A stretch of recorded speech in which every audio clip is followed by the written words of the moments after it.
We asked Saskatchewan what they know about 5G. More speed, more innovation. It's gonna make our lives a whole heck of a lot easier. This is what 5G looks like. Better, faster. Sounds like one more G. Sounds pretty good. I don't know what it means. All you really need to know is the future of 5G is here and will continue improving through investments in network technology. I don't remember a time when curling wasn't a part of my life. When I wasn't putting in the sweat and hard work to be the best that I can be. Clocking in the time, the effort to practice day in, day out. Curling is more than just a game. It's a family, a community. And when it's time to play, I know I'll be ready. Hardline, supporting hundreds of our next generation athletes.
Welcome everyone to this afternoon draw of the Aly Jenkins Mixed Doubles Memorial Classic here in Martensville. We've got a good game ahead here. We've got Team Matsumura Tanida from Japan versus Remeshylo Derksen from right here in Martensville, Saskatchewan. So thanks to all our viewers for joining us today. And we're excited to see some of the action these teams can bring today.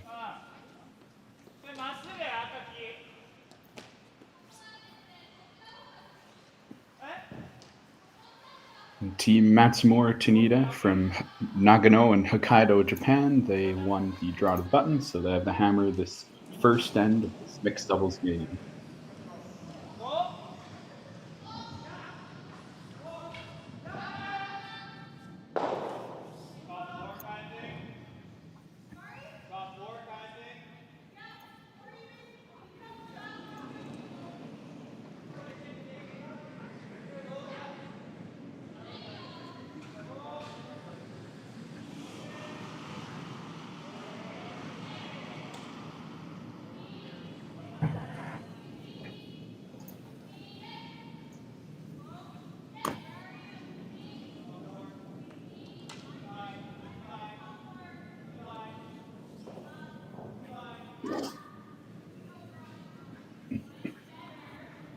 Well, as is usually the case with mixed double, we're getting right into it here in the first end. Lots of angles, lots of rocks to work with for both teams. But for now, that Japanese rock right on the pin, it's looking pretty good. It's going to be hard for the Saskatchewan team to get that one out. But I think they might be able to see enough of that blue if they want to try to run that top 8 blue and chip the button blue sideways and just not They don't have a whole lot on the other side.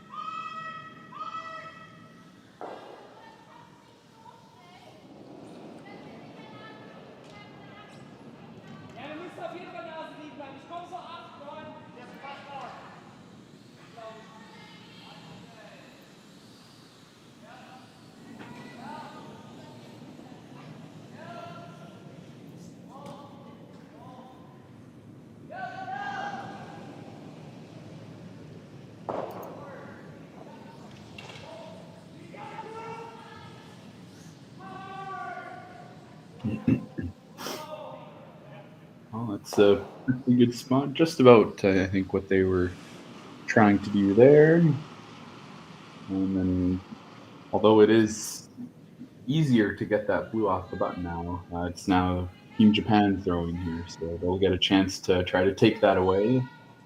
But on the flip side, just like it's difficult to get that blue off on the left side of the sheet, it's also hard for Japan to find another way in to get their booster.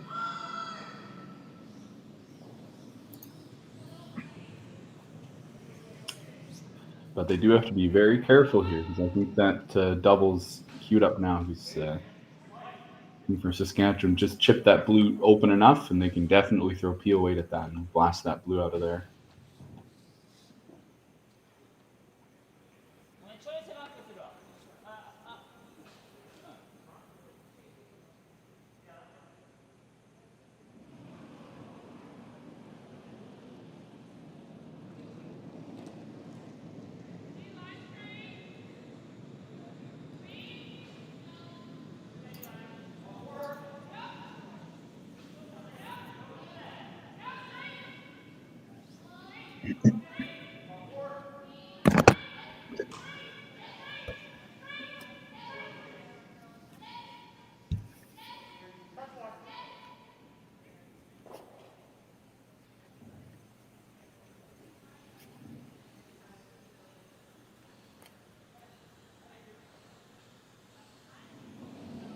Well, they certainly made the slash double a lot thinner. But probably still there if they want to take a crack at it. It's a bit of risk now because it's so thin to slice it over into that blue rock that you might even hit it so thin you just slice it sideways into the red at the top four or the back four. So there's a bit of risk here, but I don't mind taking it on. This is a good opportunity to get a steal in the first one. If anything, you err on the side of flashing. Make sure you don't wiggle around any of those angles because Team Matsumura Tanida, they do not have a good way in. I don't think they're going to find a way to get a second rock in there for their 2 points. Those reds in the top four are pretty nicely stacked here.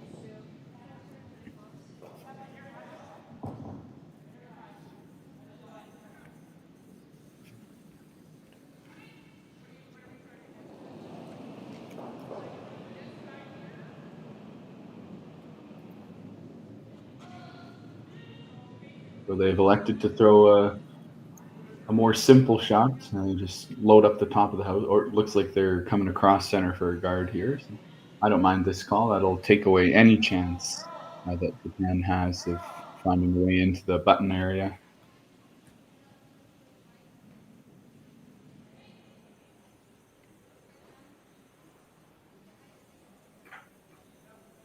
But I don't think they quite curled enough. They can see a piece of that blue rock, so you could throw just about any weight at it. Probably something soft, like a back house or backline weight. And there might just be enough room there to squeeze it in for a second shot on the button. You might have to move that red back button just a little bit to make enough space. Well, let's see what they've got here.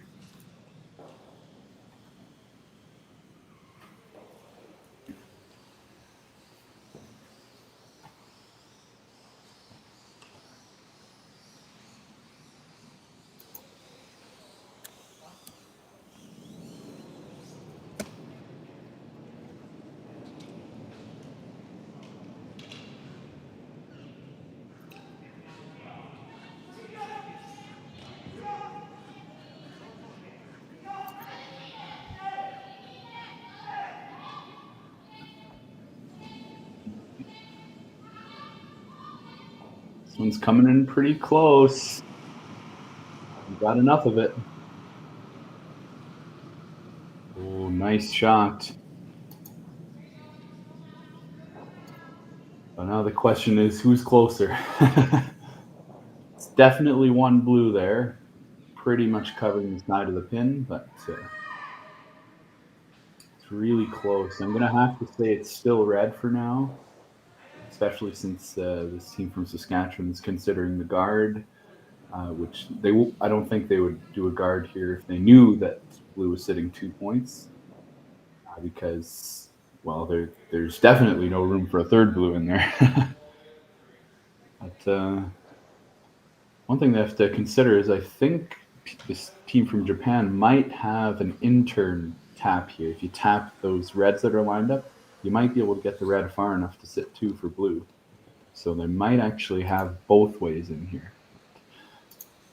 We'll have to see. Only one way to find out about that. So we'll see how this end plays out.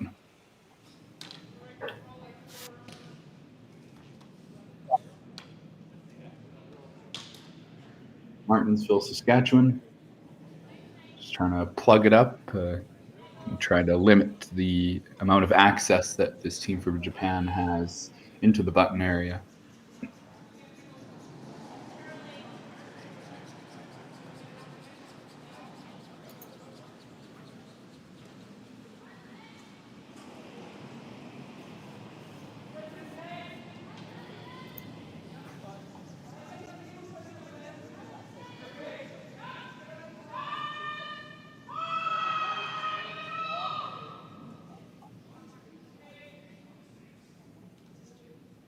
Gotta sit. It's not guarding a whole lot. It's a good guard if they wanted to play a takeout at that rock on the button, but they're just going to be looking to draw down to it, to give it a little bump, nuzzle up to it. So there's definitely room there on the out turn. I still think there might be a shot in the in turn as well. The players can see it better than we can here in the studio. They can get right up close to the button there, and it looks like they think it might be there as well. The rocks are lined up just so straight that the blue's not going anywhere, so you can just hit that red one onto the very back 4 blue and try to sit your 2 that way. And they seem pretty confident that that shot is here. So last rock of end to number 1.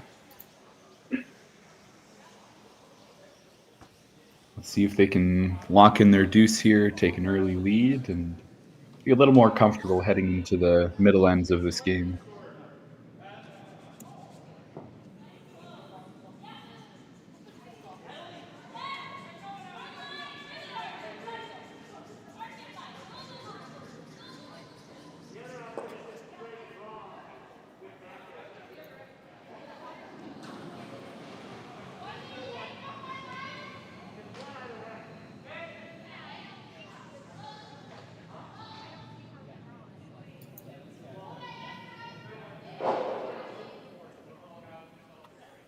That'll be good for a deuce.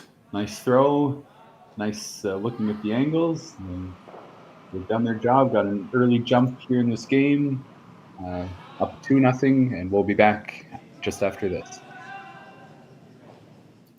Handcrafted in Canada, Hardline's ice pad has revolutionized curling for over a decade. Engineered with top-tier precision and durability, it is backed by an unmatched 10-year warranty. Designed for curlers at all levels to sweep effortlessly with maximum efficiency, it is trusted by the world's best curlers, including Olympic and world champions. It is quite simply the best broom in the game. Hardline. Join the revolution.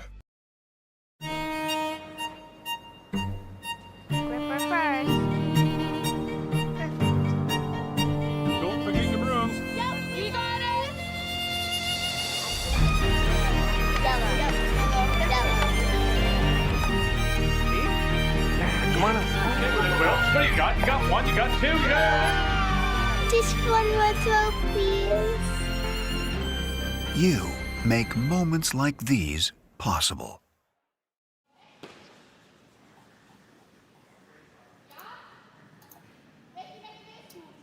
All right, everyone, welcome back to this pool play game from the Aly Jenkins Memorial Mixed Doubles Classic here in Martensville, Saskatchewan. We've got an exciting game ahead of us. Matsumura Tanida from Hokkaido, Japan. They jumped out to an early lead, got their 2 points in the first end. So they're going to be feeling pretty good about that and see if they can put some pressure on this Remeshylo Derksen team, a local team. And I believe this would actually be their home club. They've got a tale of a very local team versus a team who flew across an ocean to get here. So it's quite a battle today.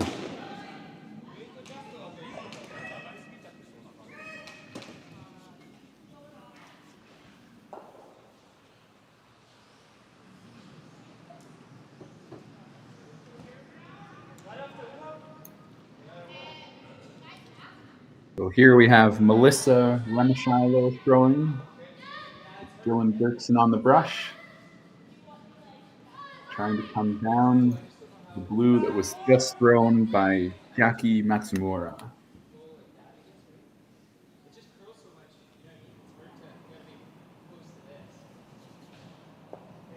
And that will do the trick pretty much just as they lined up. They might have wanted to be a little more square on the blue rock, make it harder to remove later on in the end, but I don't think they're going to be too disappointed in that one.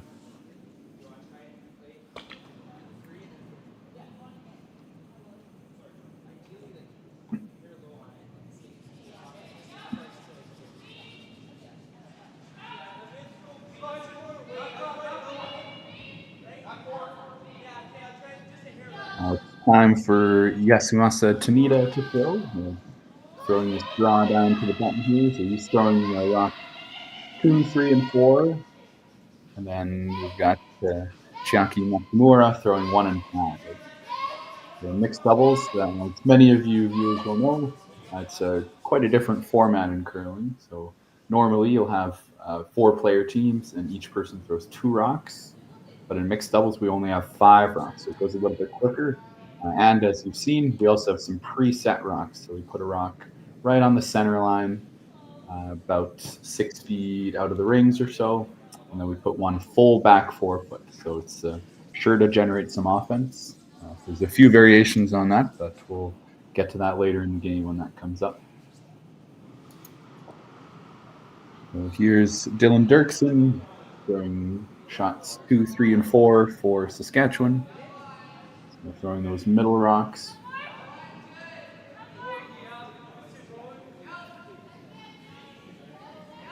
And Melissa Remeshylo on the brush, guiding this one in.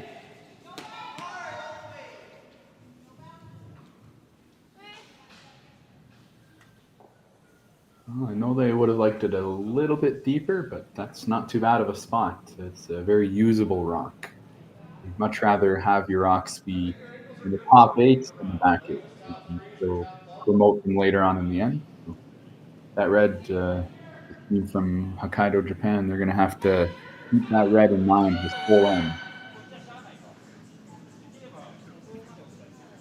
But if they can play that in turn, loop it right onto the top of the pin, maybe move that red back a hair, they're going to be in a pretty good position. At that point, I don't think they'll be too worried about that top 8 red. Still something to keep in mind.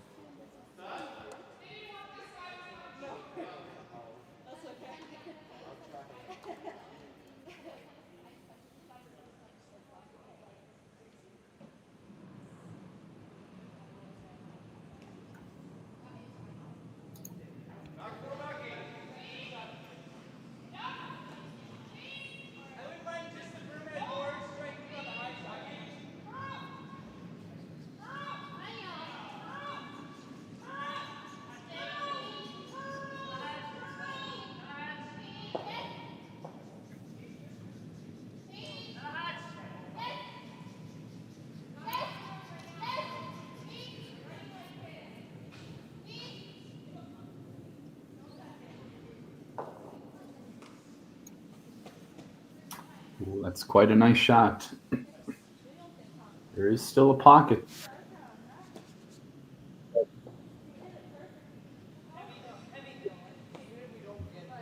This team from Japan putting some pressure on the local Martensville, Saskatchewan team to get really on in this game.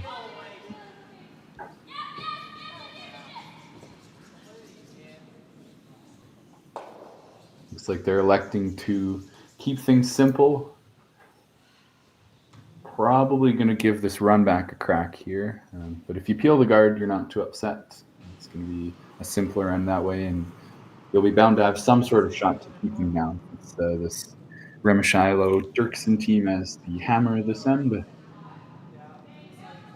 They've got to eventually move some blues around to make sure they have enough space to get a red one in there. So if you could ever connect on that top 8 red rock on this run back, it'd be you go a long way to setting up even a deuce here, but making sure you get your single point. Ooh, this is close. Just about perfect.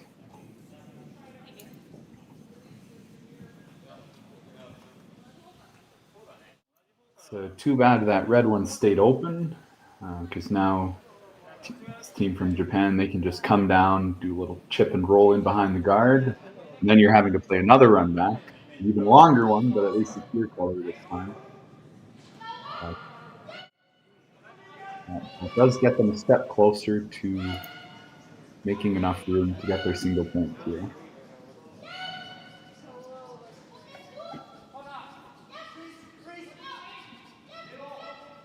It's interesting here. So we have a red rock that's fully in the forefoot, but sitting third shot. But this Matsumura Tanida team is not electing to remove it. They're instead electing to come down as a freeze, I believe. Maybe some sort of tighter guard could be a possibility. But if you could ever freeze in the top forefoot there, it's going to be a really difficult to get those blues out.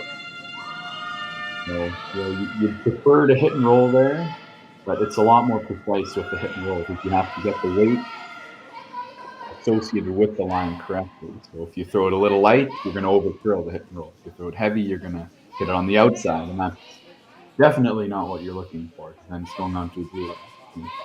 I don't mind this. They throw this draw so much in mixed doubles that it's often a team's default shot. If you don't know what to play, you're either going to run the guard back in and try to open things up, or just suck another one into the top forefoot and try to lock things down for your opponent.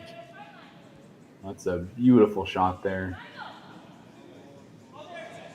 And they still have another rock, Matsumura Tanida. And that red rock is very vulnerable sitting there.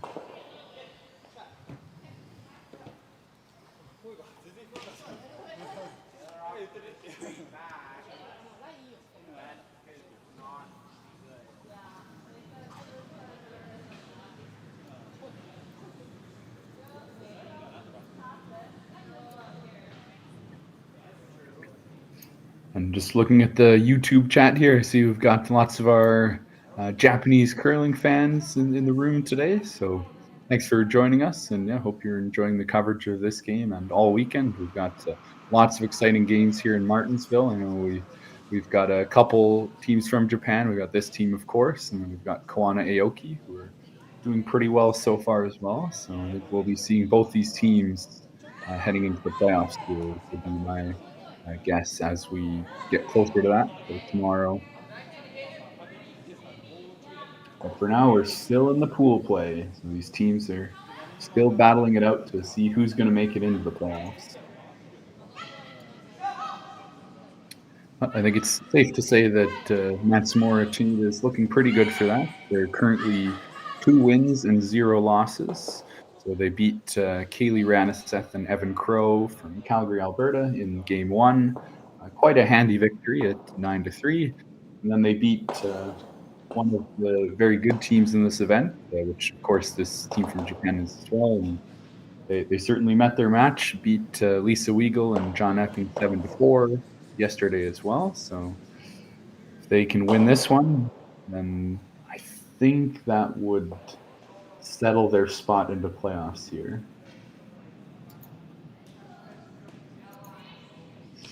But as it goes in curling, if one team's doing very well in the standings, another team can't be equal to them, of course. So unfortunately, this Remeshylo Derksen team is currently 0 wins and 2 losses.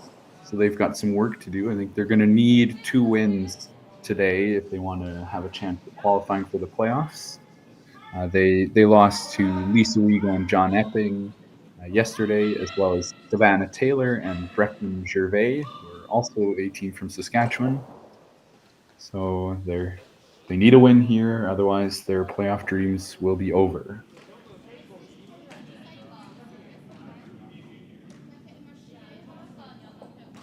And a pretty nice tap there, right to the pin. I think got the red shot rock for now. But the only problem is that was not the last rock of the end. So this Matsumura Tanida team from Japan, they have another chance to try to get that red one out.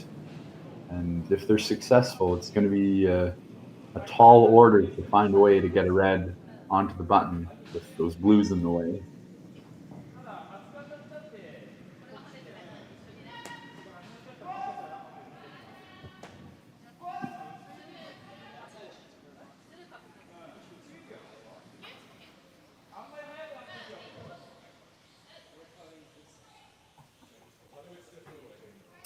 All right, it looks like they're slashing this blue in the 8-foot, trying to hit maybe a quarter of a rock or so and slash it over into the side of the blue rock and get that red one flying out of the house.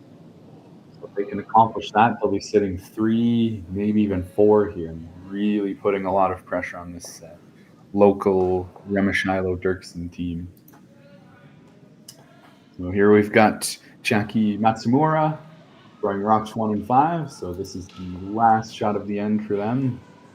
Let's see what they can do here. Everything's curling early. It's got to go. Oh, almost got a piece of it.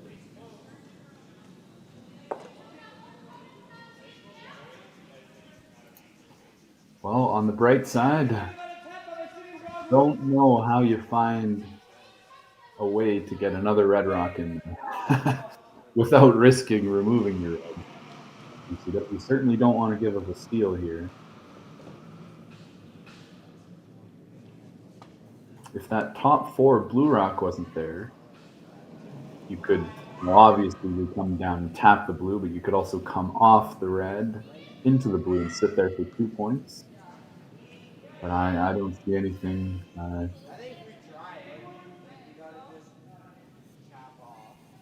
think this is kind of a throwaway situation, or at least a practice shot. Maybe throw a draw to the wing, see if you can figure out how it's curling there, because you might need to throw that later on.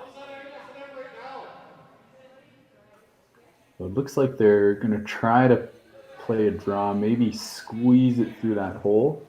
And I don't mind this, because draw weight, the rock's not moving fast enough to be a risk to yourself. So not too worried about this one.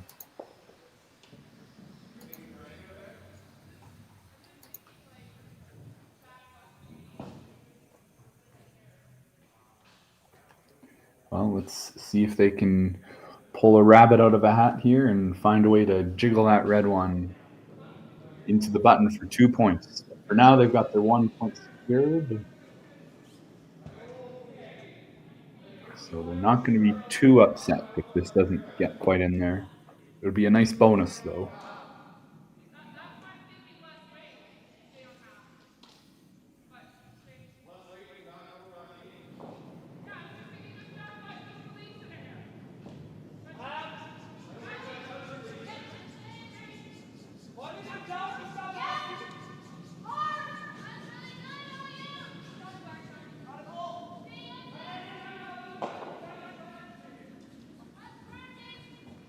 Well, the line's looking really nice here. They've got a chance. Oh, so close. That was a pretty tough shot, but a really great attempt there from Melissa Remeshylo, the thrower of rocks 1 and 5 for the Saskatchewan team. But they won't be too upset. Pick up their 1 point here, and we'll be back after the second interview. Imagine being able to stream every curling game from every sheet from any event, be it your Wednesday league game, bonspiel, or corporate event. Curling Stadium offers an all-inclusive streaming solution featuring high-quality cameras, ease of use, great reliability, and minimal installation. Offering your sponsors customizable ad space on your streamed curling games and being able to sell video packages to your corporate events for increased revenue. With Curling Stadium, you can stream to any device, be it your mobile phone, tablet, or computer. Push the feed to your desired platform, be it Facebook, YouTube, or any other social media. Curling Stadium is simply the way forward. Where it's commonplace in other sports to televise every game, we want to do the same. Curling is a global sport, and it's time it gets the coverage it needs. Make your curling club the next Curling Stadium.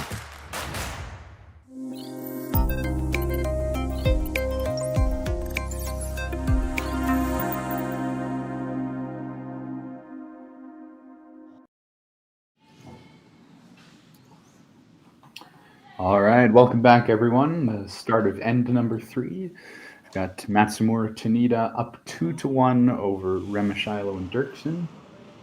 But this game is not over just yet. As many of you viewers will know, in mixed doubles with the preset rocks, it generates a lot of offense. So really anything can happen in mixed doubles, and a 1-point deficit is pretty much nothing. This early in the game, you could almost think of it as being tied. It really depends who's going to play better in these next 6 ends. Whoever plays better is going to win this game.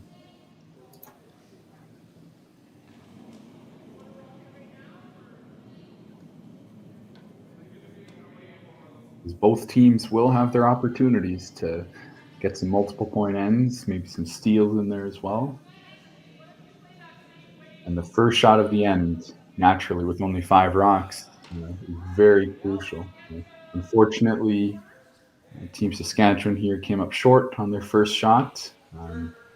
That's not what you want to do with the blue one already in there. And this team from Japan did a nice job of coming down, blocking that out to draw path. Earlier is a really nice spot. You can promote that rock later on and get it even closer to the forefoot. If they can make this shot here, that red is going to be lost behind those guards, but it doesn't look like it's quite going to get by. That's a tough break, and it bounces over to block the draw path that they were trying. So now, Team Remeshylo Derksen does not have a good way to get in on either side.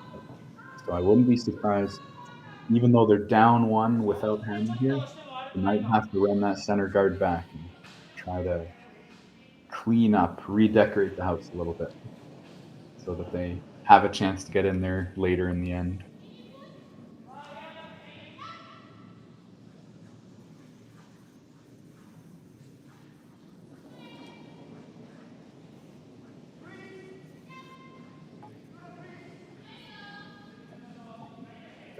All right, here comes Yasumasa's Tanida's rock. And he's sweeping it as well. He's going to try to bring it right down to that top 8 rock. But this one's curling early. He held it very nicely. Oh, that's a nice looking shot. Pushing that blue arc right to the top button. Got some trouble here for this local team from Martensville, Saskatchewan. It's time to bail out, see if we can get some of those blue rocks moving. So Dylan Derksen bringing the heat on this one.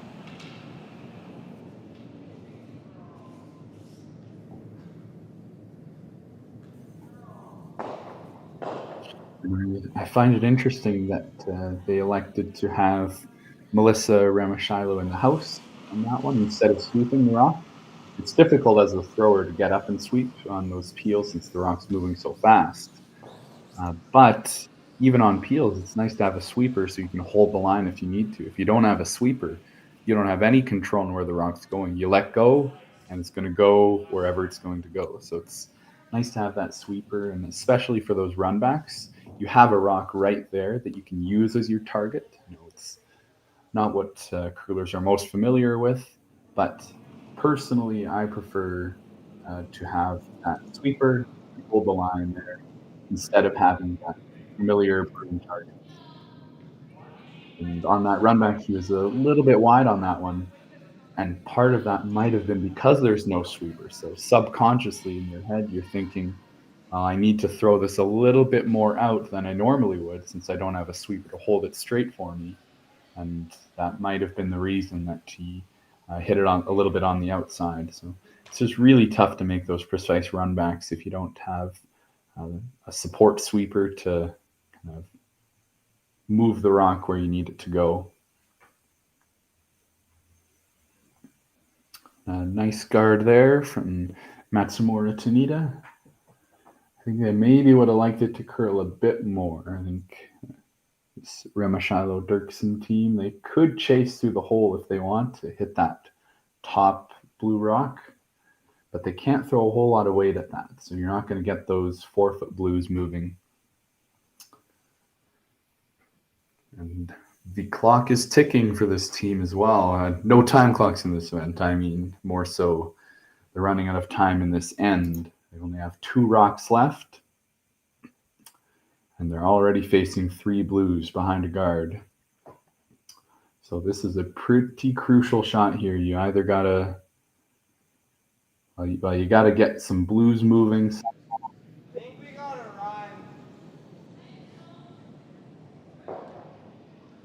Otherwise, Melissa Remeshylo on her last rock is going to be facing quite the situation.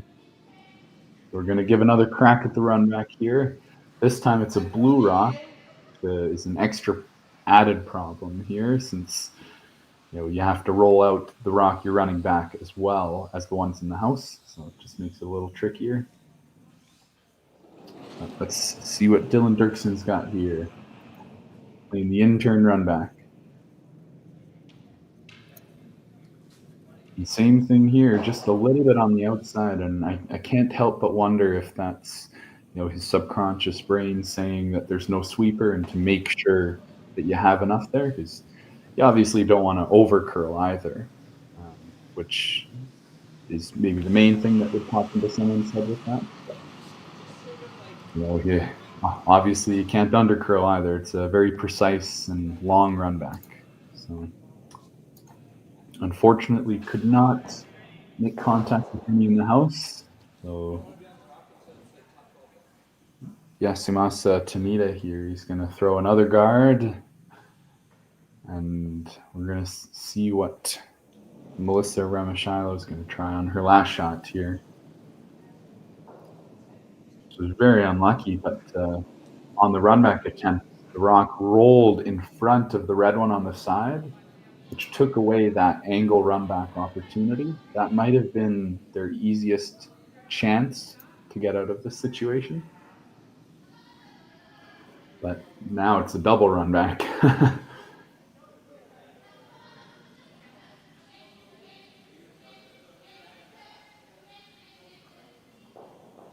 That is some good sweeping there from Tanida to get that to the center line. That is a perfect center guard right in front of the blues.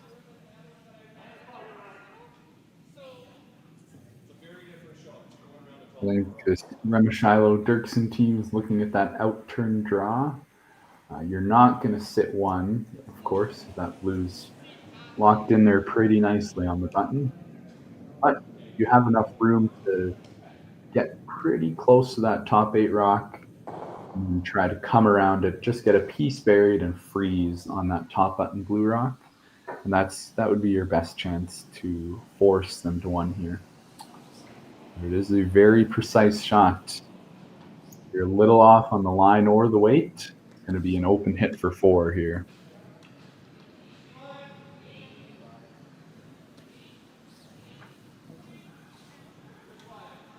This team from Hokkaido and Nagano, Japan, putting some pressure on early.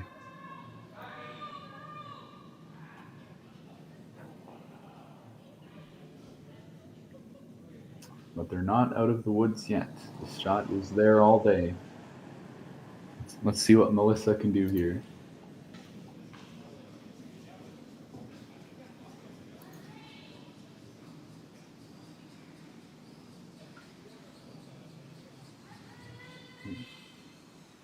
Line's looking pretty nice here. The question of how the weight is. This one's coming in real nice. Can you get it all the way to the blue one? That's a pretty nice shot. Great throw by Melissa Remeshylo, and great sweeping by Dylan Derksen to bring it down there. You know, they would have liked it just a little bit further since blue is sitting 2 still, but there's not a whole lot of room to get a third one in there, so they're going to be pretty happy with that. So likely cutting this team from Japan down to 2, but there is a bit of room on the outside here for them to sneak another rock in. Final rock of end number 3.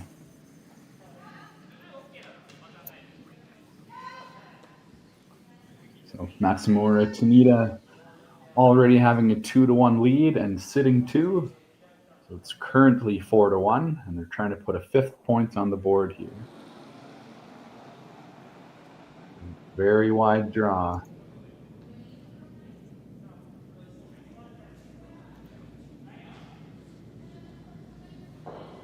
We're right on the tee line and you're good.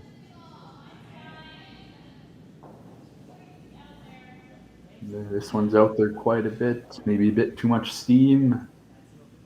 But hey, that's okay. You still got your 2 points. It's not like you were shooting against a bunch of red ones on that one. So Matsumura Tanida will take a 4-1 lead, and we'll be right back after this. I don't remember a time when curling wasn't a part of my life. When I wasn't putting in the sweat and hard work to be the best that I can be. Clocking in the time, the effort to practice day in, day out. Curling is more than just a game. It's a family, a community. And when it's time to play, I know I'll be ready. Hardline, supporting hundreds of our next generation athletes. Saskatchewan, you know SaskTel because we're everywhere. Because being everywhere keeps us connected to you. With SaskTel sponsorships, we get to be part of your community. We're here with you, and we're here for you. It's easy to get started. All you need to do is apply. SaskTel cares. Always has, always will. To apply for sponsorship, visit sastel.com/sponsorships.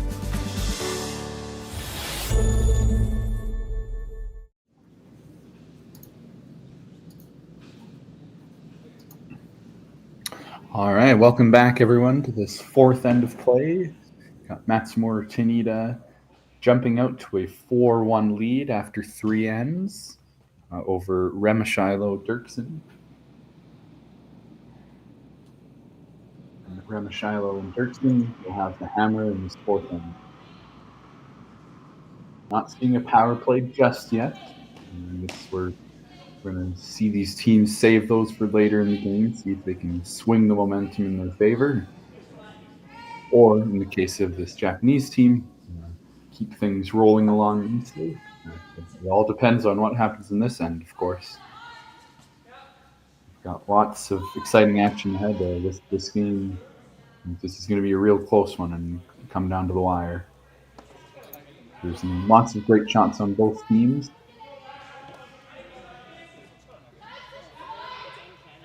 He's looking a bit scary last end for Remeshylo and Derksen, but made a beautiful pressure freeze to cut them down to 2 in the last end.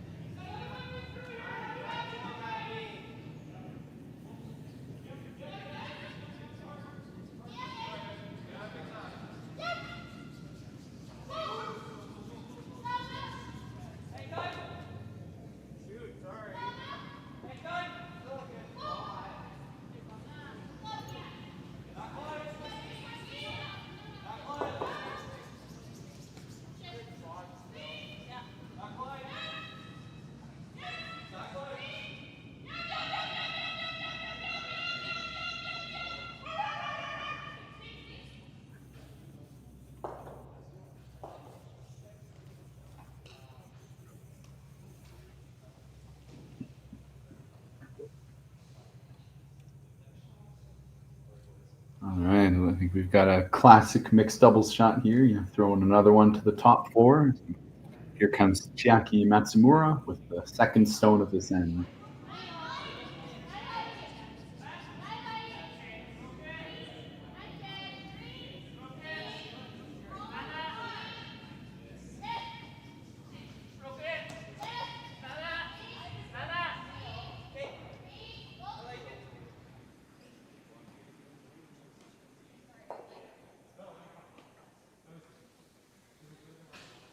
It's a pretty nice spot. Maybe a little deeper than they were hoping for, because Remeshylo, Derksen, they can get down to the nose of that blue and move that back blue out of the 8 foot if they wanted to. You know, they can. In mixed doubles, you can't hit any rocks out until the 4th rock of the end. So this is the first rock where a takeout could be played. And if they want to, they can give this one a try.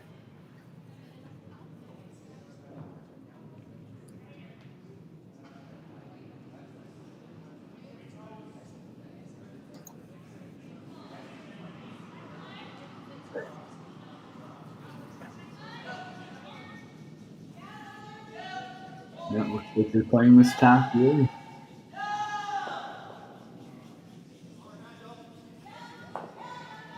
Just got a little extra curl than they were expecting here.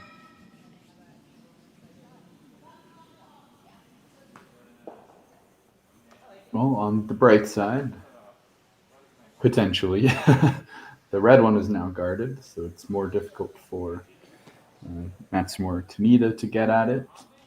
But it's not all good news on that front, because their shot for 1 right now would be to tap that red one sideways onto the pin, and that guard is kind of in the way for that.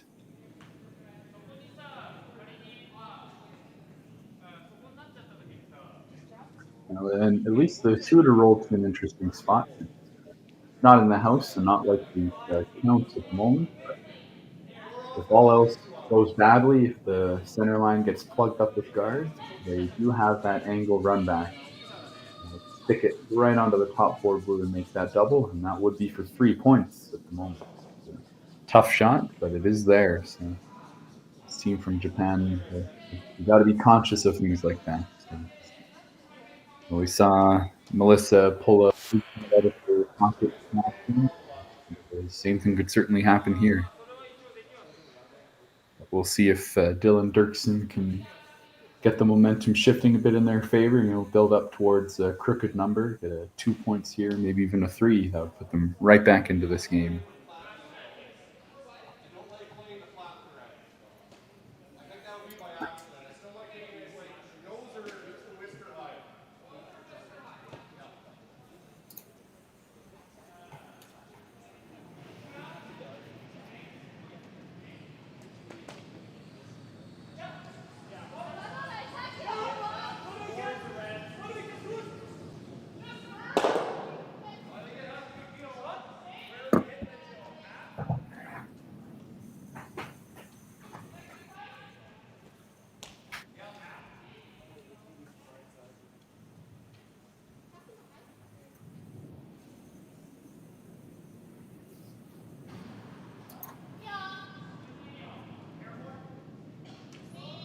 All right, so you got Yasumasa Tanida.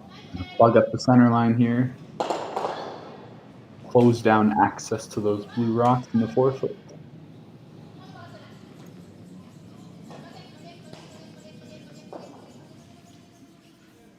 Gotta get across the face a little bit. Right into the pocket. That's a beautiful spot. That blue rock is not going anywhere anytime soon. It's going to take 2 shots to move that, because you got to move both the red and the blue behind it out of the way before you can get that blue rock going towards the back of the house.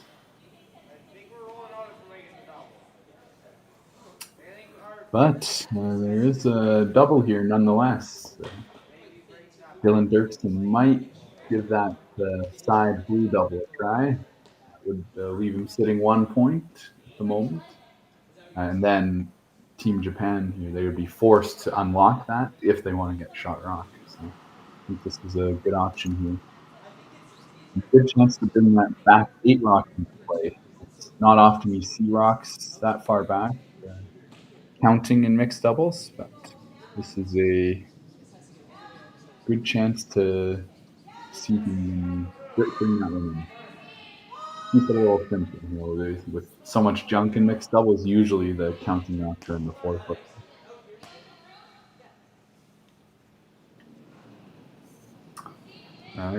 It's about half a rock here. It's a beautiful shot. Looking really close. I'm potting up to sweep this one. I like that.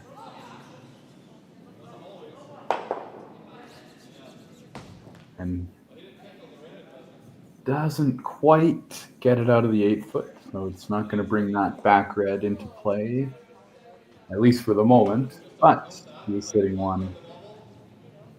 So the main job, the main objective has been achieved.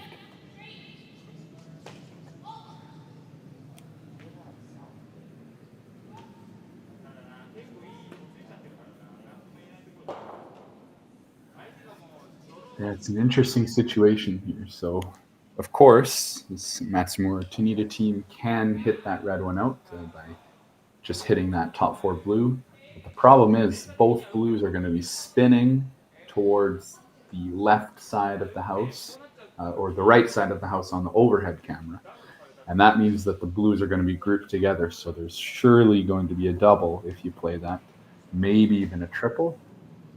So with 2 rocks left in the end, Remeshylo, Derksen, it's a bit of risk if you roll both blues over.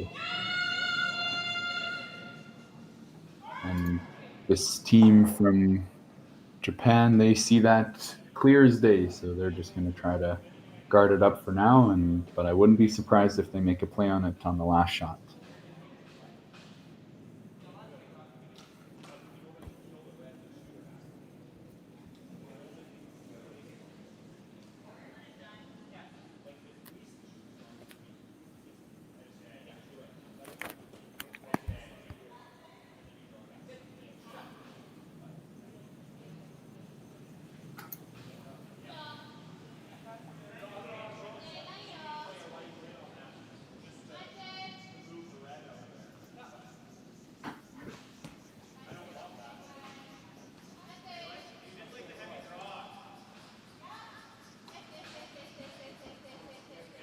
And Yasumasa Tanida just guiding this guard he threw in there nicely.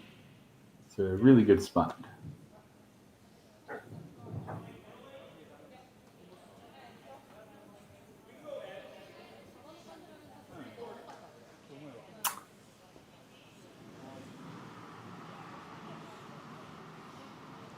Well, this Remeshylo Derksen team's got to be careful here. They're going to try to bring it into the 4-foot. But what that'll do is that leaves that blue top 4 rock in front of both reds. And if you ever make that one back on the tight blue guard, both reds will be gone.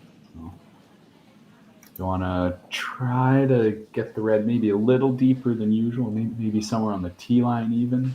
That would make the run back a lot more difficult. But if you put it top 4, it's very natural to get both of those reds out, kind of a pocket for Team Japan.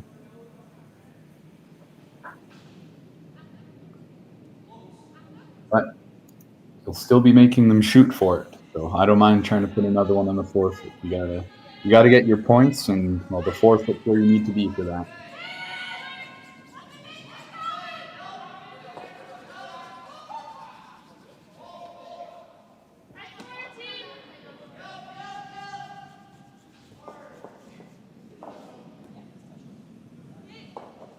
Just over curls a hair, but that's an okay spot.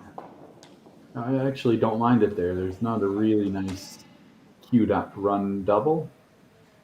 And while Remeshylo Derksen is only sitting 1 for now, you just got to touch that red rock up a couple inches and you've got your deuce.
Here comes Chiaki Matsumura.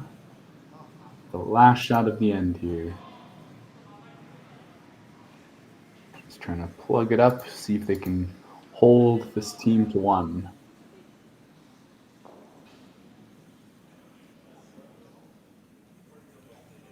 This rock has got to stop. It is really moving here. Maybe coming off slope a bit. You know, sometimes edge sheets get a little bit more movement off the wall. It's built up over there, so they will have a tap for the deuce here. Team Remeshylo and Derksen already sitting the 1. Let's see if they can get a second one into the 4-foot. Need to bump it to full 4 here for your second point.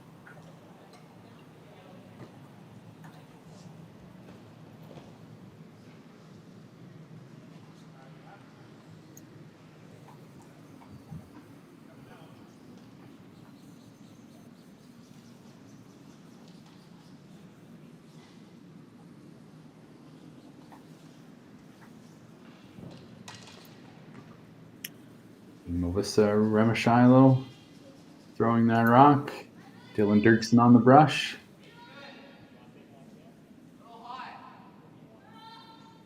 Can they move that red one far enough? This one's looking pretty close.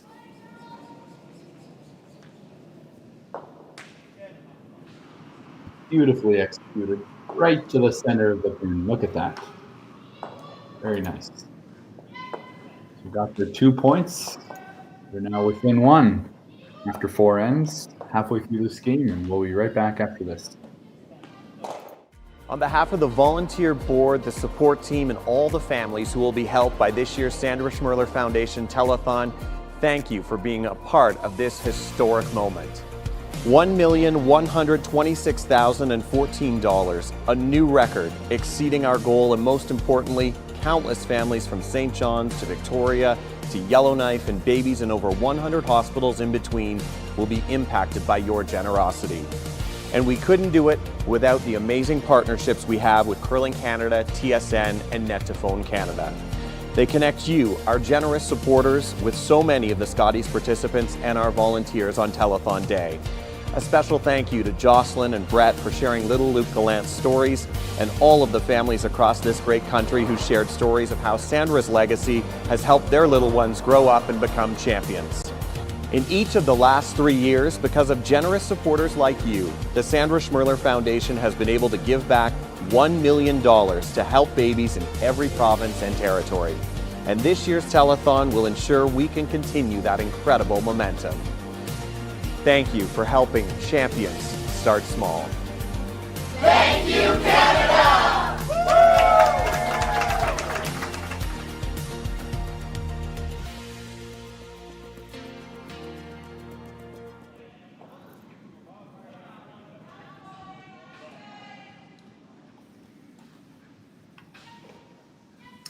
And here we go.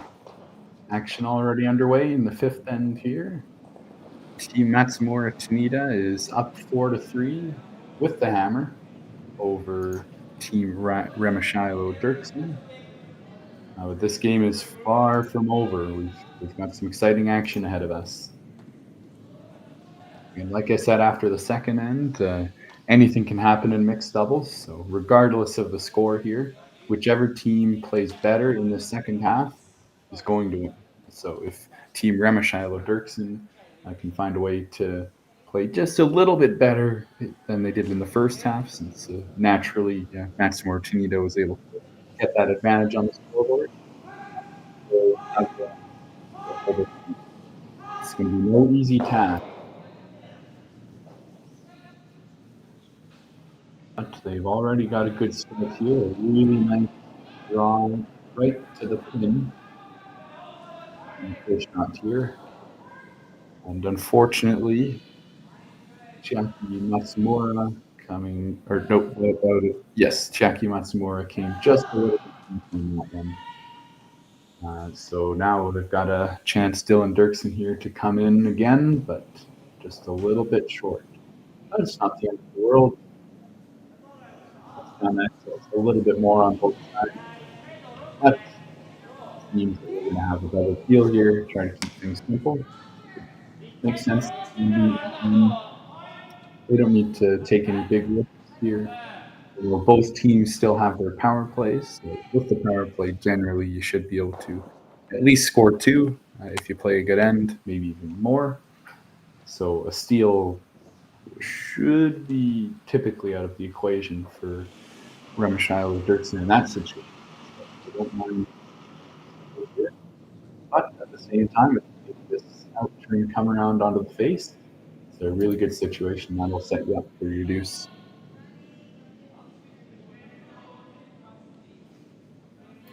This is a key shot. If you're top 8, top 4, not sitting 1, but you don't mind that, if you ever bounce off and you're heavy, that gives Remeshylo and Derksen the opportunity to get another one in there.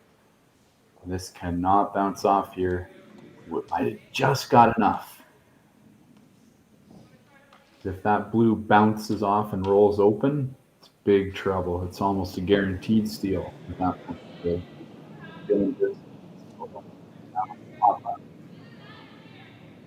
Bit of an angle there. It's still risk.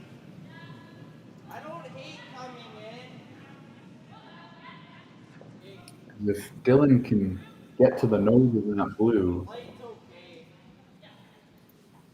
then they'll have a really good angle on that. Even a hair on the inside of the blue. And they'll have a good angle to tap that out of the button, even the forefooot later on. So early on in mixed doubles ends, it's all about setting up those angles.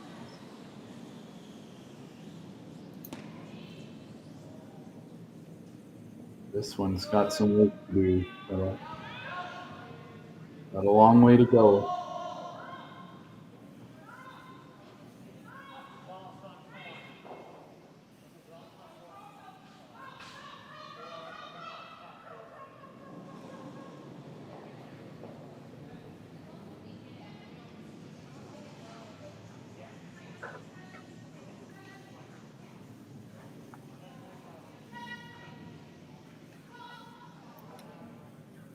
That is unfortunately not what the ordered on that one. I was going to give this team from Japan a chance to come in, maybe try to bump that red back. Similar to last time, the angle. If you do that, you're likely to roll one or both of your blues kind of more towards the open, which then in turn gives Team Remeshylo Derksen chance to loop another drum. It's an interesting situation. Might be too early to move it, but or you could play really softly. Sitting 1, put that off your list, and then you can worry about getting more points after that.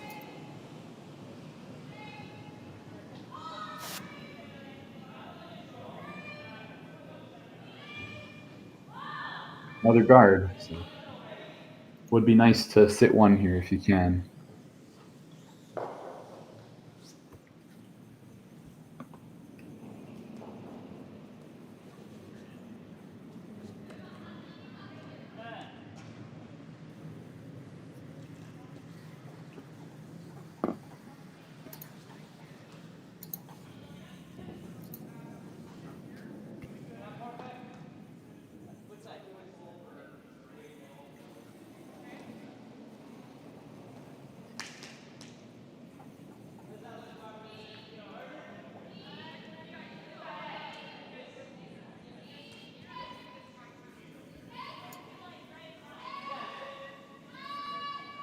This one's curling hard. Got to hold the line. Well, you don't want to cross the face of the blue one. That's the kind of shot that Dylan Derksen was trying there. You imagine that shooter was a red one instead of a blue. So quite an unfortunate leave. That red rock is pretty much locked onto that back 4 blue at this point. And still sitting shot rock. The angles are not as favorable for this team from Nagano and Hokkaido, Japan. So let's see how they're going to try to get out of this one. But before that, this is a 2-team game, curling. So it's time for Remeshylo and Derksen to try to put a bit more pressure on. Lock down that scoring area.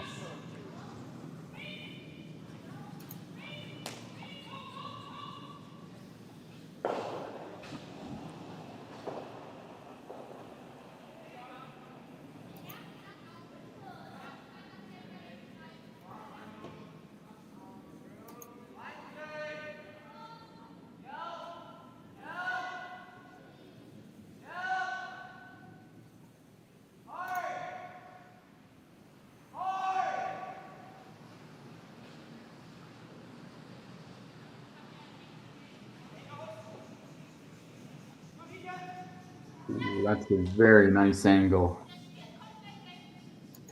Excellent throw from Dylan Derksen. Excellent sweep by Melissa Remeshylo. And now that blue is angled away from the red rock in the back. I don't even know how you get a blue one in there now. Don't think you have room for that in-turn draw. Well, good news for Matsumura Tanida. This is not the last rock of the end, so they have a bit of time to try to clean up that top of the house.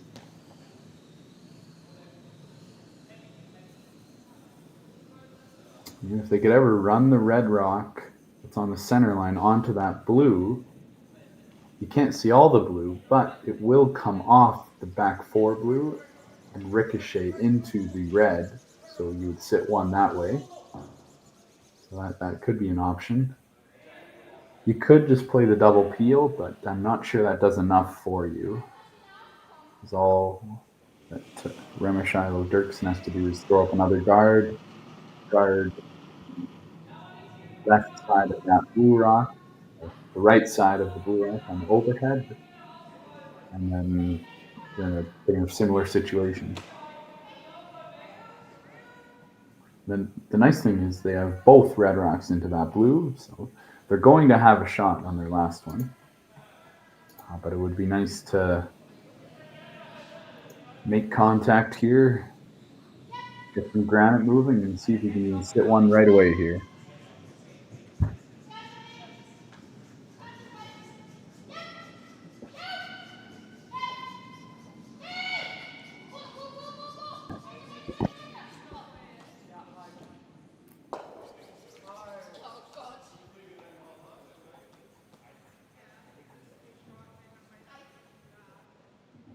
So he's going to bring the heat on this one. Yasumasa Tanida.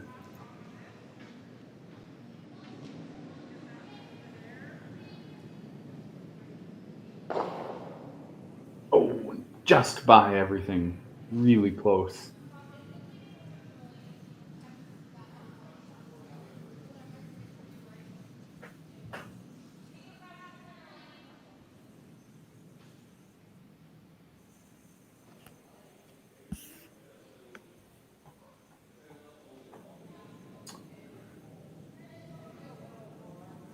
I still think the only shot here for this team from Japan is that red pretty much straight back onto the blue. So if you can just plug up the center a little bit, make it a bit harder for them to get to that blue rock top 4, and you'll be feeling pretty good about this situation.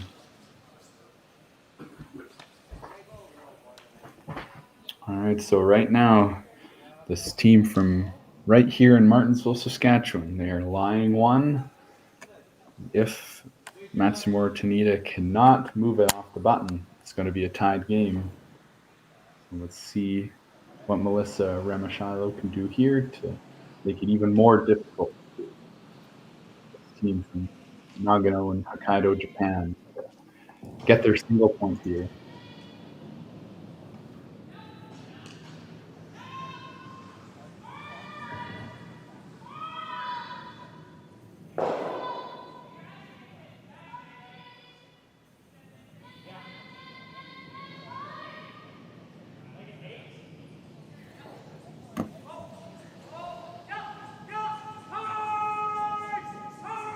I think it does the main job of what they were trying to accomplish of blocking that out turn past the guard and then tap the blue up a bit. But that run back is still there.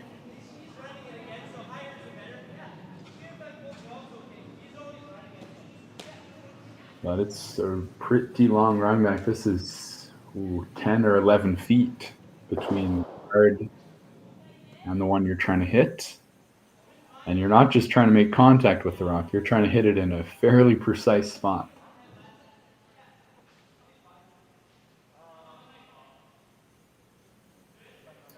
So,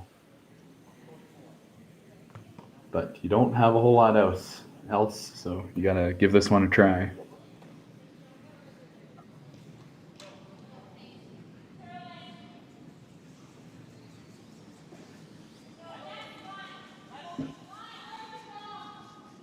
All right, Chiaki Matsumura, last shot of this end, facing one at the moment. Trying a long, softer weight, I think, run back. More of a control weight here. You can run it onto the blue top four. Oh, it's so close. Just by, and that's going to be a steal of 1 red for this Remeshylo Derksen team. We are all tied up after 5 ends. We'll be right back after this. Handcrafted in Canada, Hardline's Ice Band has revolutionized curling for over a decade. Engineered with top-tier precision and durability, it is backed by an unmatched 10-year warranty. Designed for curlers at all levels to sweep effortlessly with maximum efficiency, it is trusted by the world's best curlers, including Olympic and world champions. It is quite simply the best broom in the game. Hardline. Join the revolution.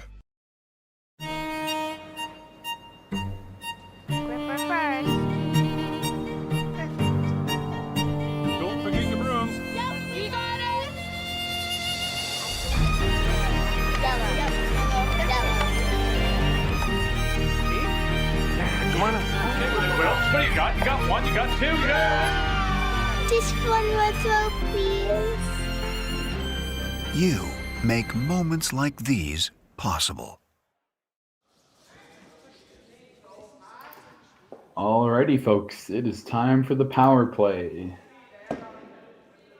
So many of you viewers will know, but in mixed doubles, we have a special situation called the power play.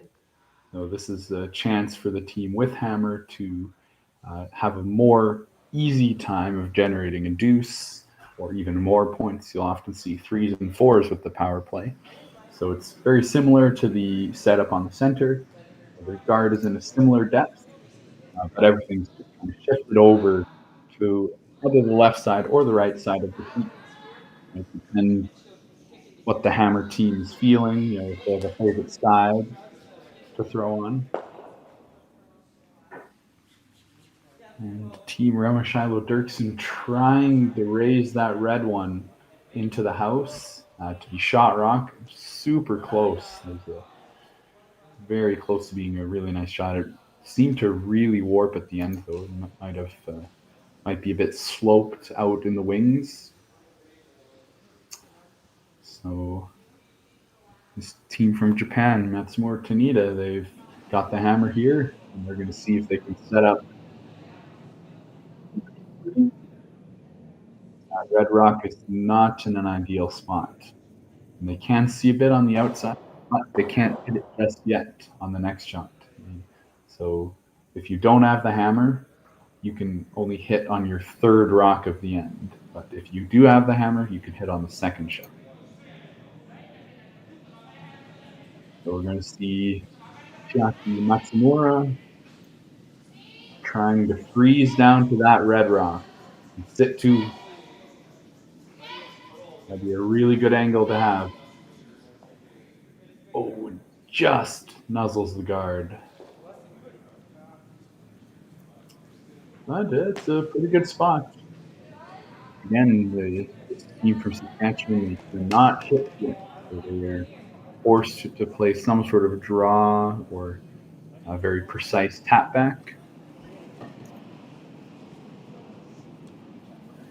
And well, the reason the power play is so powerful is that the center's open, so you don't really have to worry about being too offensive with the hammer because you're always going to have that draw for one. Unless, of course, the other team works hard to put up their own center guard and come around to try to junk it up that way. Usually for teams doing that, they're down quite a few points. And this is a real close game, so I don't think we're going to see anything like that. Well, blue's still sitting 2 and a good chance to just split the rings here. Separate those blues.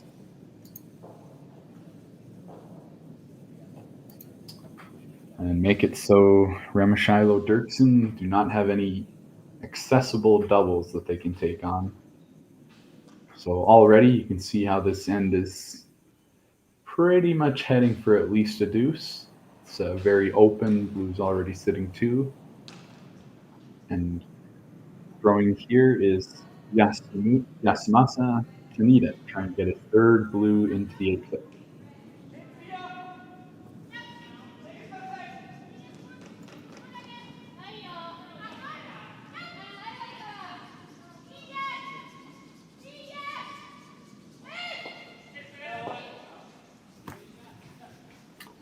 It seems like this one has got to go. Chiaki Matsumura coming out to help. Got to drag it all the way. You want to outcount those red rocks since those are going to be hard to remove. And they do a great job of dragging it. But it is fairly high in the house. There is an angle there for a double if Derksen wants to take it on.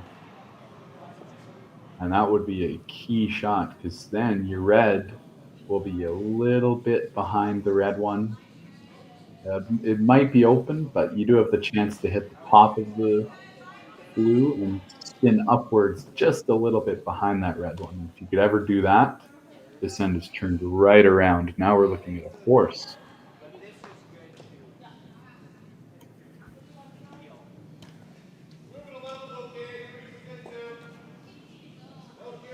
Yasumasa Tanida would almost rather have thrown it through the house than leave it there with an angle for them to use. There wasn't much access to those blues behind the red corner guard, but now they have a chance to roll the red.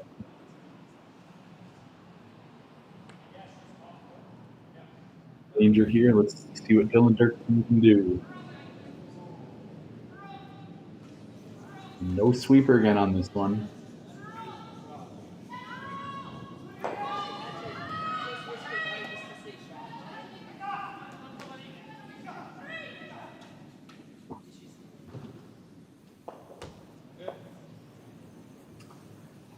I know I've said it earlier as well, but I can't help but wonder if having a sweeper would make it a little bit easier, visualization and mentally wise to throw those peels because you have a little bit of margin that the sweeper can help with. Though, of course, I do understand wanting to see the broom that you would typically see in curling, that your skip would be holding at the other end on a 4-player team.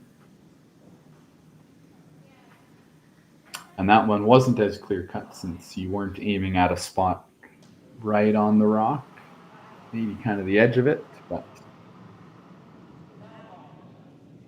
did not take advantage of the opportunity there. Now you're giving Yasumasa Tanida a second chance to put this rock to the wing. If you can get it to the top 4-footer deeper, he's going to be really happy. Uh-oh, jumping out again here. Got to drag this one. We don't want to leave him the same shot. Keep it going. And I think they got it just deep enough. You can definitely roll towards the blues, but you're going to be wide open.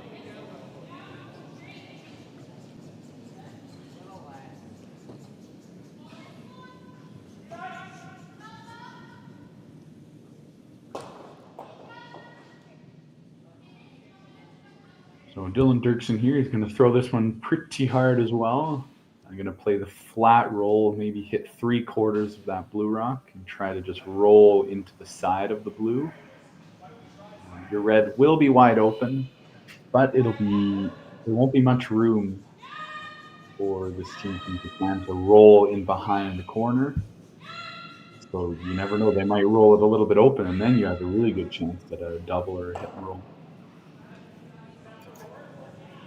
So this is the key shot. This is going to be the turning point, whether it's going to be a guaranteed deuce or 3, or if there's going to be a chance to force. Beautifully executed shot. And it's just how they drew it up. So this is kind of what I was talking about. So you can see all of the red one, but if you roll away, if you roll towards the center line a bit, all of a sudden you leave yourself, or rather you leave the Remeshylo Derksen team a double takeout. And if you stick on that side blue, that red is lost behind those guards. I'm thinking that top 12 red as a guard in this case. So this is a very key shot. You get to the nose, you've locked up your deuce. If you're going to roll towards the center line, make sure you roll it far.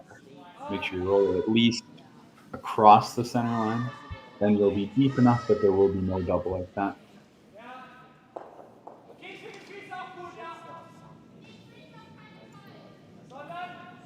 And here comes Yasumasa Tanida with the takeout, curling it early. It looks pretty close.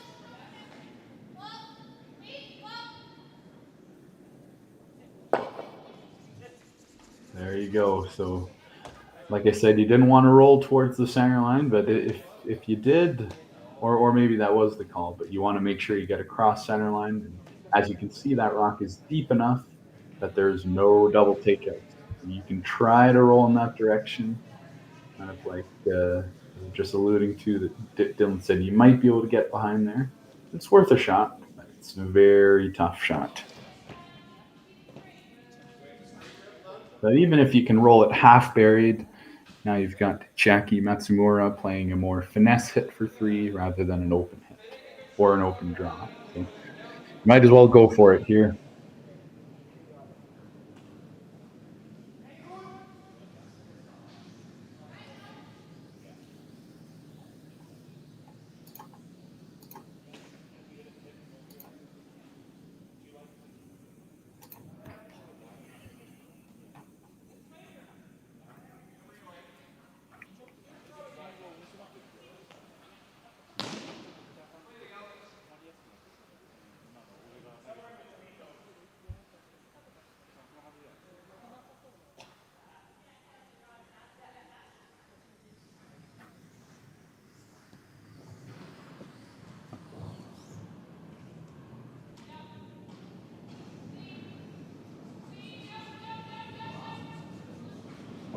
Here comes the final stone, Melissa Remeshylo playing this hit and roll.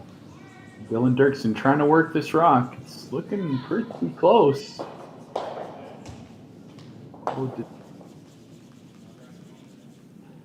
Oh, really good try there.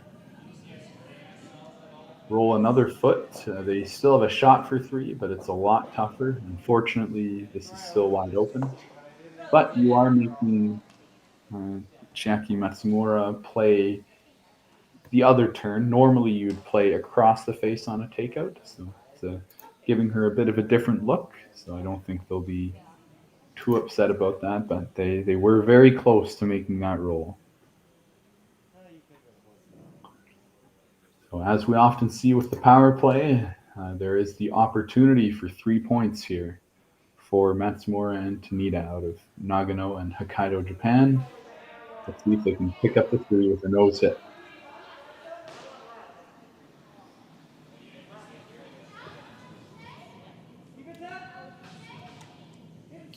Nice toss there from Chiaki Matsumura. Yasumasa Tanida on the brush. Curling it over a bit. Gotta move a little bit. Make sure you stay in the 8-foot here. And that will fit the bill. Put 3 blues on the board. It's 7-4. after 6 minutes of play. We'll be right back after this. Imagine being able to stream every curling game from every sheet from any event, be it your Wednesday league game, bonspiel, or corporate event. Curling Stadium offers an all-inclusive streaming solution featuring high-quality cameras, ease of use, great reliability, and minimal installation. Offering your sponsors customizable ad space on your streamed curling games and being able to sell video packages to your corporate events for increased revenue. With Curling Stadium, you can stream to any device, be it your mobile phone, tablet, or computer. Push the feed to your desired platform, be it Facebook, YouTube, or any other social media. Curling Stadium is simply the way forward. Where it's commonplace in other sports to televise every game, we want to do the same. Curling is a global sport, and it's time it gets the coverage it needs. Make your curling club the next Curling Stadium.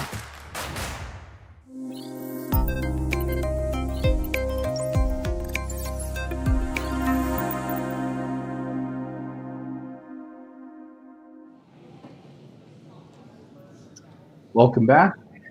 No surprise here. We've got back-to-back power plays. So Remeshylo and Derksen are taking their power play now. So now they've got their red rock just biting the top of the tee line behind the blue corner guard. So it's a good setup here. We'll see if they can get the 2 or maybe 3 or 4 back here. If you make all your shots, you'll have a good opportunity with the power play.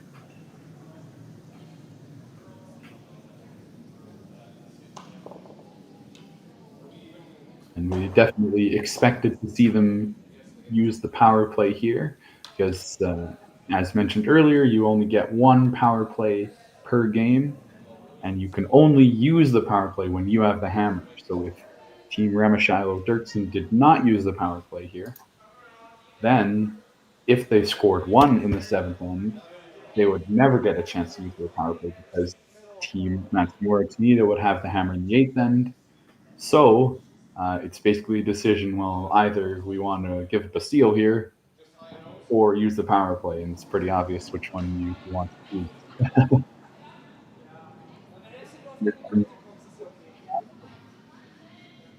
You should tuck a second red one around there. You're probably not going to get fully buried, but you can make it more difficult to get to and access for Matsumura and Tanida.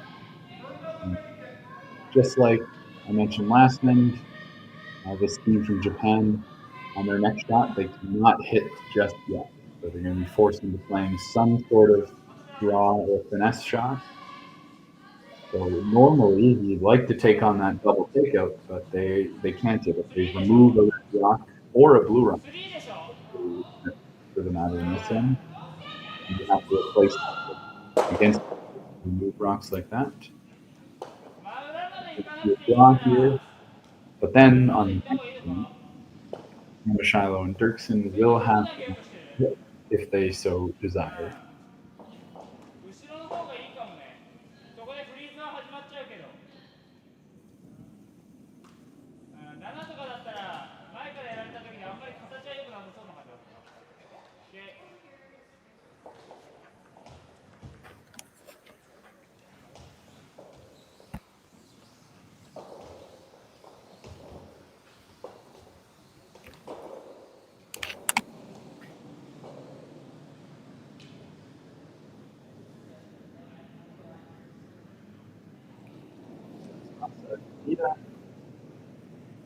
Playing the come around here.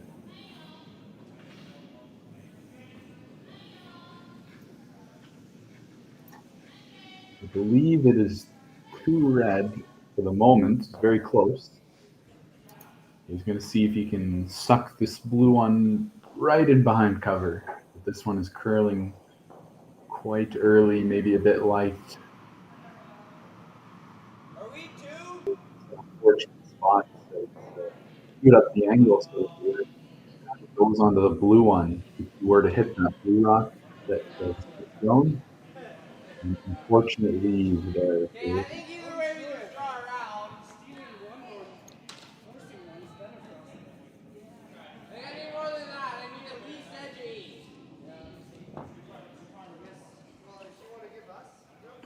So Dylan Derksen saying he needs at least edge 8 on this draw. So we've got lots of movement on this ice, as we've seen, which is excellent conditions, really. You'd rather see a lot of curl than not enough curl, because then what's the point of curling? It gives teams a chance to really nice finesse shots with a lot of curl. So the players here are very blessed by the ice makers and the excellent ice they've made here at the Aly Jenkins Mixed Doubles Memorial Spiel here in Martensville, Saskatchewan. And this rock is going to come up well short of the house. There was an attempted come around on that one. And, well, so did Yasumasa Tanida, also came up short of this. So it makes you wonder if it's going to be changing a little bit. Late-end game. Ice is very precisely moved, I would say. So,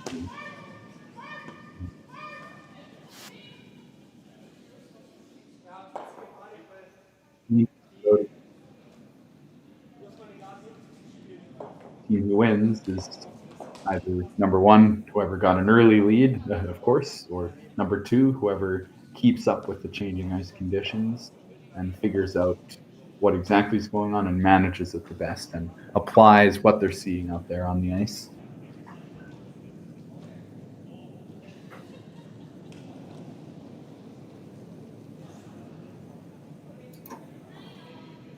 So Yasumasa Tanida, lots of room to wrap this blue one and hide it behind that long red guard, but even get it further behind those top 12 rocks.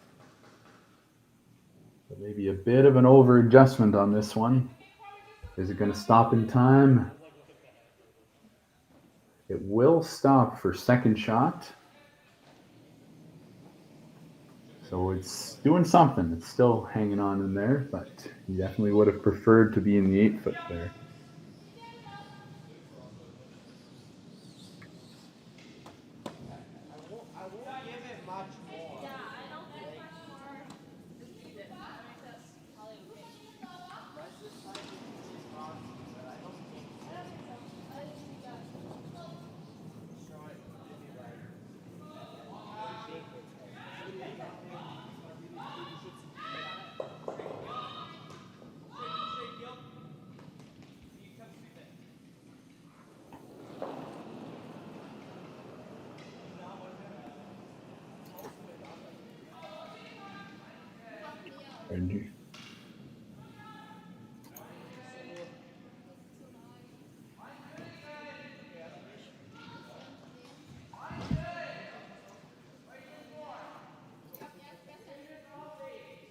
Here comes Dylan Derksen's rock into the house. This one's looking pretty nice.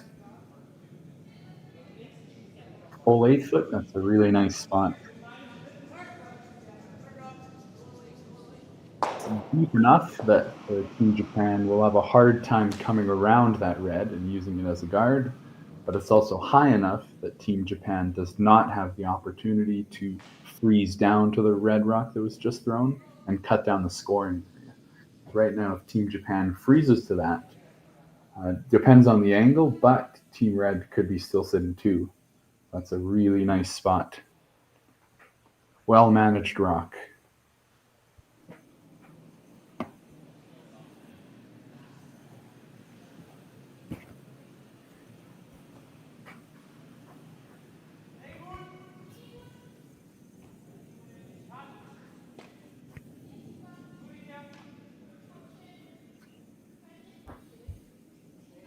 So the team Matsumura Tanida, they're looking at slashing this red one into the red one that was just thrown.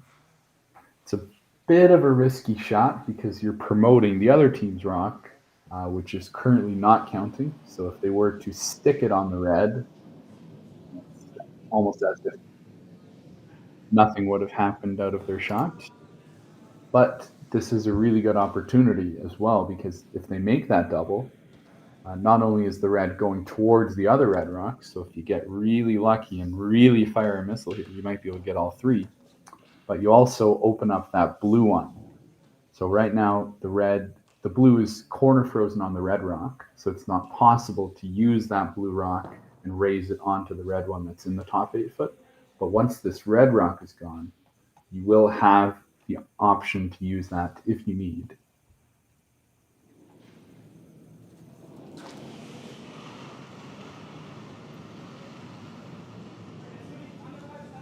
Really fired this one. Let's see what he's got.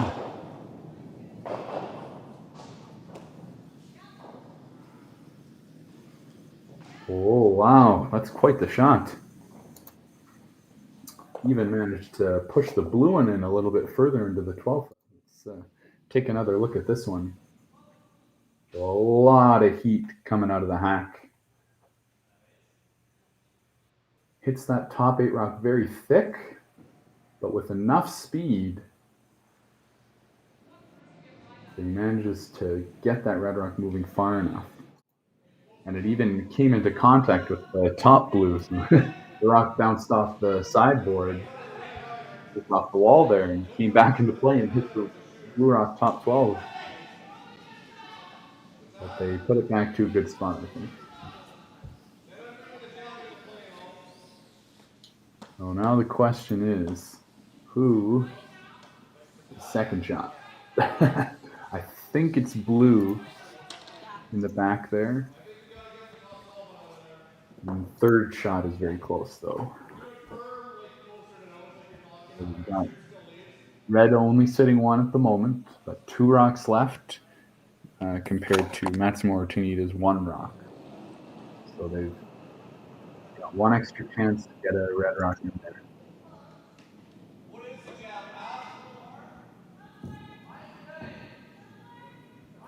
And he just threw the spot, so we should be really close on this one. Same thing, full 8 would be really nice here. Looks like he's trying to bring it to the forfeit this time.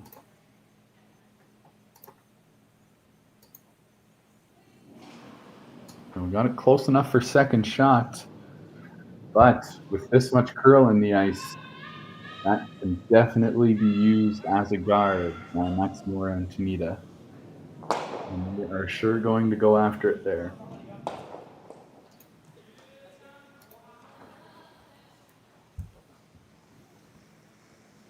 And a little bit of bonus good news for this team from Japan.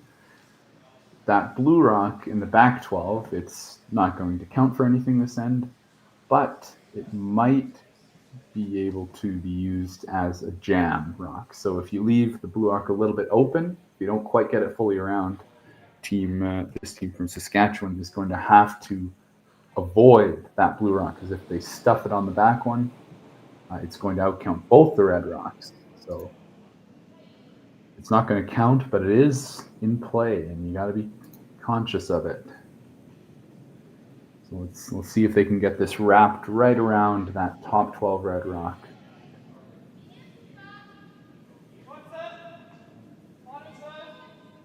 The weight's looking a little toasty here. Might be bringing it all the way to the back. That's a pretty good spot. With the amount of curl in the ice, you can definitely get to it with a just through or a hack weight. But like I was just saying, you gotta watch out for that blue jam. So you probably throw hack here and see if you can hit half a rock, maybe a thin half, get the blue across the top of the back 12 blue. And that's your best chance to get your 3 points here and tie this game up. And I think you've got to go for it. Down 2 without the hammer is a tall order in mixed doubles as well as fours. Especially in mixed doubles, though, with that preset stone with the hammer team in the forefoot. It is in the back forefoot, but it still already closes down the scoring area. So with that rock being there, it's relatively easy to steal if you get some good angles, but stealing 2 is a lot trickier. So I think you got to go for it here. See if you can punt it far enough for 3. Even getting 2 would go a long way and keep this game alive.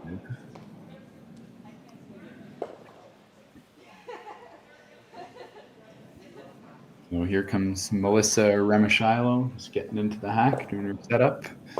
Dylan Derksen on the brush.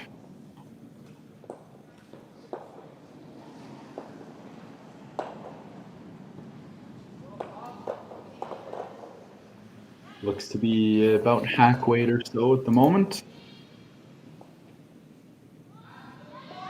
See if they can chip that blue out. Gotta hold the line here, get it past the red one. And there's that jam I was talking about. It's just going to be 1 red. So not what they were hoping for, but it does keep the game going, and we're going to go into this 8th end. Team Remeshylo Derksen will be down 2 without the hammer. They've got some work to do, but they're not out of it yet. So we'll see what they can do when we come back. I don't remember a time when curling wasn't a part of my life. When I wasn't putting in the sweat and hard work to be the best that I can be. Clocking in the time, the effort to practice day in, day out. Curling is more than just a game. It's a family, a community. And when it's time to play, I know I'll be ready. Hardline, supporting hundreds of our next generation athletes. Saskatchewan, you know SaskTel because we're everywhere. Because being everywhere keeps us connected to you. With SaskTel sponsorships, we get to be part of your community. We're here with you, and we're here for you.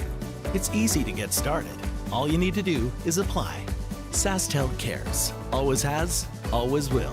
To apply for sponsorship, visit sastel.com/sponsorships.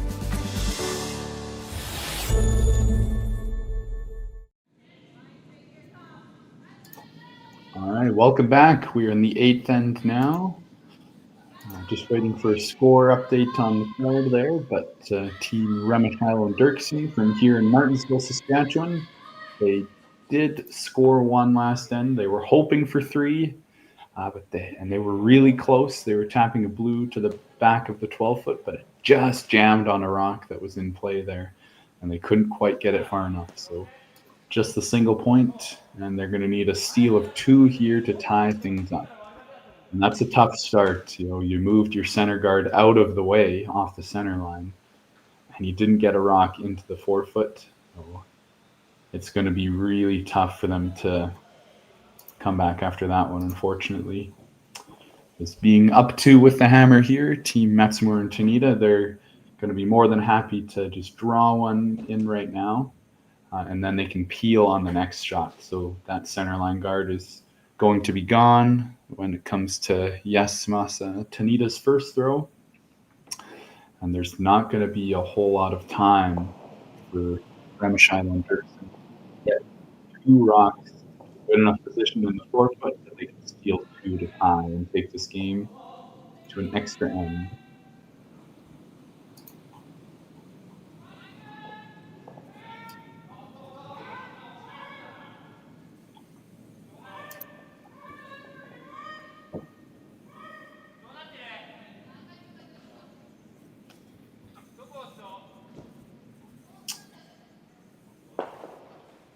Wow, that one did not want to curl for Chiaki Matsumura. It's an unfortunate result.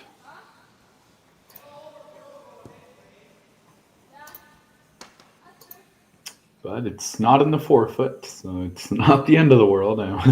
Definitely not what you're hoping to do, but it's still an uphill battle for this Remeshylo Derksen team.